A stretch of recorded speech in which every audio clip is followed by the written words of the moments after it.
எல்லாரும் சண்டேக்காக வெயிட் பண்ணுவாங்க. ஆனால் ஒட்டுமொத்த தமிழ்நாடு எப்படா சண்டே முடிஞ்சு மண்டே வரும் அப்படி நைட்டெல்லாம் தூக்கமே இல்லை. காலையில் எழுந்து 6 மணிக்கு டிவி ஆன் பண்ணது தான்.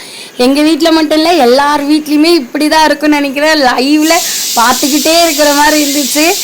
ஸோ ஆசைப்பட்ட மாதிரி சீக்கிரமாக முடிவுகள்லாம் பதவி ஏற்கிறதையும் பார்க்கணுன்னு ரொம்ப ஆசையாக இருக்கு.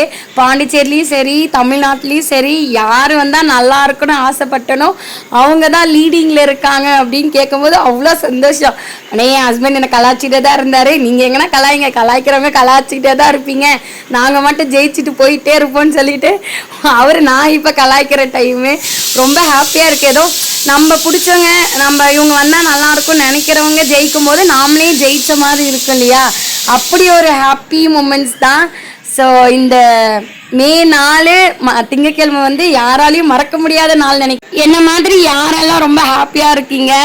அதெல்லாம் சொல்லுவாங்களே, கால் தரையிலேயே படலை, அப்படியே அந்த இடத்துல பறக்கிற மாதிரி இருக்குது, ரொம்ப சந்தோஷமாக இருக்குது அப்படின்னு. அதெல்லாம் ரியலாக இப்போ தான் நடக்குது. அவ்வளோ ஹாப்பி. ஸோ என்ன மாதிரி யாரெல்லாம் யார் ஜெயிக்கணும்னு நினச்சிருக்கீங்க அப்படின்னு சொல்லிட்டு கமெண்ட் பாக்ஸில் கமெண்ட் பண்ணுங்கள். காலைல எழுந்தவொடனே பிளாக் காஃபி போட்டு வித்தவுட் சுகர் வித்தவுட் மில்க், அதான் பிளாக் காஃபி, ஓகேங்களா? அதை சிக்கரி கம்மியாக இருக்கிற காஃபி பவுடரை ப்ரிஃபர் பண்ணுங்கள். ஸோ ஃபேட்டி லிவருக்கு அது ஒன்றுமே நல்லது, நிறைய பெனிஃபிட்ஸ் இருக்குன்னு சொன்னாங்க. லஞ்சுக்கு பார்த்தீங்கன்னா ஒயிட் ரைஸ் பண்ணி முளைக்கட்டின பச்சை பயிர் வேக வச்ச தண்ணியில் சாத்துமது ரசம் பண்ணிவிட்டு அதை சுண்டலாக பண்ணிவிட்டு முட்டைக்கோஸ் கேரட் பீன்ஸ் எல்லாம் போட்டு தேங்காய் பூ துருவி போட்டு பொரியல் பண்ணியிருந்தேன். ஸோ பச்சை பயிர் முளைக்கட்டின பச்சை பயிரில் சுண்டல் பண்ணியாச்சு.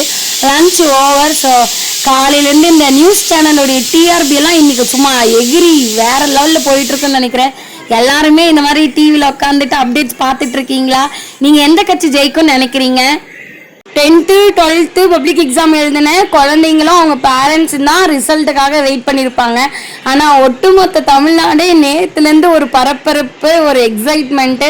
மண்டே காலையில் எப்படா வெடியும் எப்படா அப்படின்னு சொல்லிட்டு ஈகராக எல்லாருமே வெயிட் பண்ண மாதிரி ஒரு நாள் தான் அது. இன்னைக்கு காலையில் 6 மணிக்கு ஆரம்பித்த லைவ் இப்போ வரைக்கும் எல்லார் வீட்லையுமே லைவ் தான் பார்த்துட்ருக்கீங்கன்னு நினைக்கிறேன். ஸோ மோர் அடித்து குடிச்சிட்டு காத்தால அந்த முளைக்கட்டின சுண்டல் தான் பிரேக்ஃபாஸ்டாக எடுத்துக்கிட்டோம். ஐஸ்கிரீம் எப்படி செய்யணும் புரியல? கட்டி ஐஸ் கட்டி வச்சா ஐஸ்கிரீமா? அம்மாக்கு தரியா? அப்பாக்கு? யார் யாருக்கு ஐஸ்கிரீம் செஞ்சு தருவேன்? நீயே செஞ்சு தரியா?